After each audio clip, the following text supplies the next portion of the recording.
साथियों नमस्कार। क्या आपने कभी खुद से पूछा है कि आप अपने मन के मालिक हैं या फिर गुलाम? मैं राजेंद्र भाटिया आज इसी विषय पर आपके साथ वार्ता करूंगा। आप व्यापारी, डॉक्टर, वकील, इंजीनियर, विद्यार्थी, श्रमिक, गृहिणी या जो भी हैं, या आप जो भी कार्य या व्यवसाय करते हैं, उसके लिए आपने पूर्व से कोई न कोई नियम या सिद्धांत जाने अनजाने अवश्य ही बनाए होंगे। तभी आप वर्तमान व्यवसाय या कार्य कर रहे हैं। लेकिन क्या आप अपनी वर्तमान स्थिति से या अपने सिद्धांतों से संतुष्ट हैं? यह जानने के लिए आप अपने आप से निम्न प्रश्न करिए। क्या आप अपने कार्य में अपनी इच्छानुसार सफल हैं? क्या आपके कार्य से आपके साथी, व्यवसाय एवं घर दोनों में ही संतुष्ट हैं? क्या आपके मिलने जुलने वालों में आपकी छवि है? यदि इनमें से किसी भी प्रश्न का उत्तर ना में है तो उस ना का कारण और कुछ नहीं, सिर्फ आपके जीवन जीने के तरीकों या जीवन मार्गदर्शक सिद्धांतों में कोई त्रुटि या कमी है। जब तक आपके पास उक्त तीनों प्रश्नों का एक संतुष्टिप्रद उत्तर नहीं होगा, तब तक आपको संतोष या सुख प्राप्त नहीं हो सकता। मन पर नियंत्रण की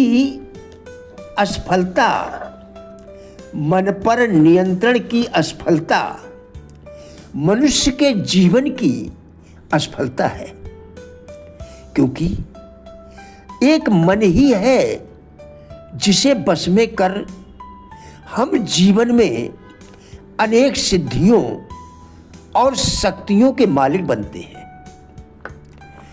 मन का सीधा संबंध आपके प्रत्यक्ष अनुभव से है।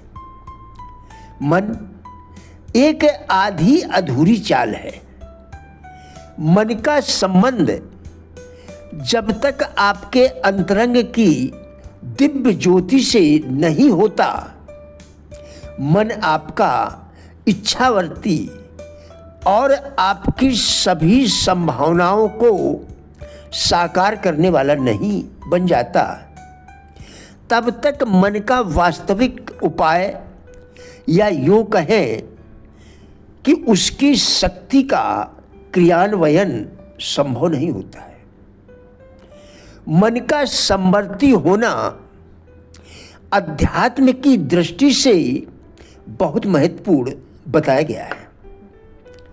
संसार की दृष्टि से भी उसका यह महत्वपूर्ण सफलताओं से युक्त होना तभी संभव है जब मन का क्रियान्वयन सही तरीके से किया जाए। मन आपका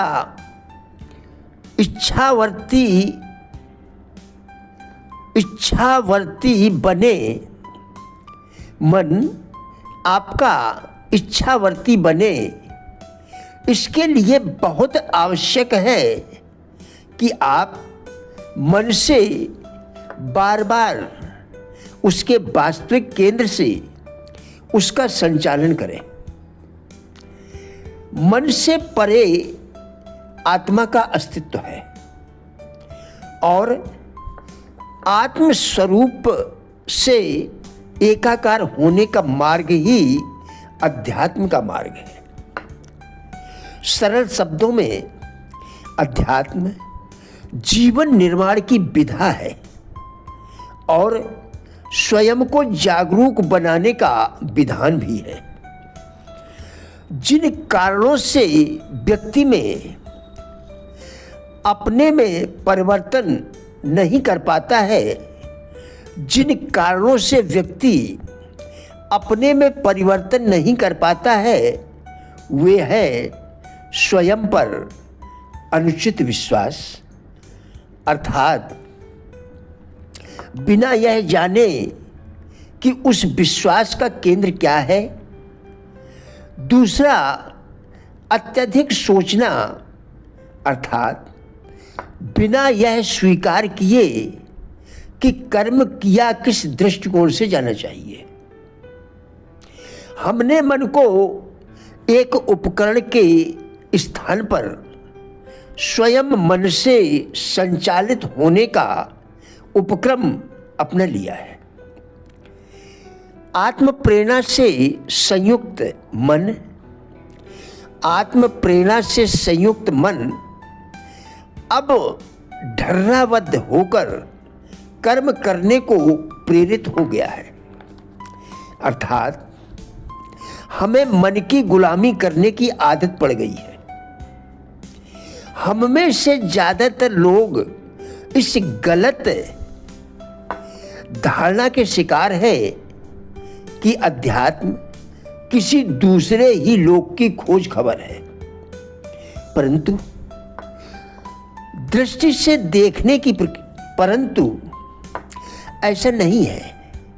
यह समूचे व्यक्तित्व को और जीवन के विशाल परिदृश्य को एक विशेष दृष्टि से देखने की प्रक्रिया है। अध्यात्म का अभिप्राय स्वनिर्माण से है। अध्यात्म का अभिप्राय स्वनिर्माण से है और उसी से संसार में सुख शांति का भी प्रसार किया जा सकता है। इसके लिए तन, मन, प्राण, संवेदना सभी स्तरों पर एक दिव्य ज्योति के जलने की प्रक्रिया आवश्यक है। यदि व्यक्तित्व का विकास पूर्ण रूप से नहीं हुआ है तो ना ही व्यक्ति का मन सुंदर व गुणी बन सकता है, ना ही उसमें किसी विशिष्ट क्रिया पद्धति के अनुसार खुद को ढालने की सामर्थ्य ही पनप सकती है। यदि चिंतन को न बदला गया तो चेतना में परिवर्तन की आकांक्षा करना व्यर्थ है। कृपया दोबारा देखें, यदि चिंतन को न बदला गया तो चेतना में परिवर्तन की आकांक्षा करना व्यर्थ है। अपनी आदतों में बदलाव स्वयं के चिंतन में एक आदर्श युक्त क्रिया प्रणाली को अपनाने से होता है। महापुरुषों का यह मानना है कि स्वयं से बड़ा अपना हित दर्शक कोई हो ही नहीं सकता। इसलिए सर्वप्रथम अपने विचार जगत में शांति एवं अपने प्रत्येक कर्म में कौशल हमें विकसित करना चाहिए। यही सुव्यवस्थित एवं समुन्नत जीवन का राजमार्ग है। सबसे पहले आत्मदर्शी बनना सीखें, उसके बाद विचारों का ज्वलंत प्रवाह स्वयं आपको आगे की राह दिखा देगा। साथियों, हमारा उद्देश्य इन वीडियोस के द्वारा लोगों में जीवन के प्रति सकारात्मक दृष्टिकोण एवं जिज्ञासा पैदा करना है। कृपया वीडियो पूरा देखकर विचार करें, क्या यह आपके लिए उपयोगी है? यदि हाँ, तो कृपया लाइक, शेयर व चैनल को सब्सक्राइब करके हमारा भी उत्साह बढ़ाएं। वीडियो देखने के लिए धन्यवाद।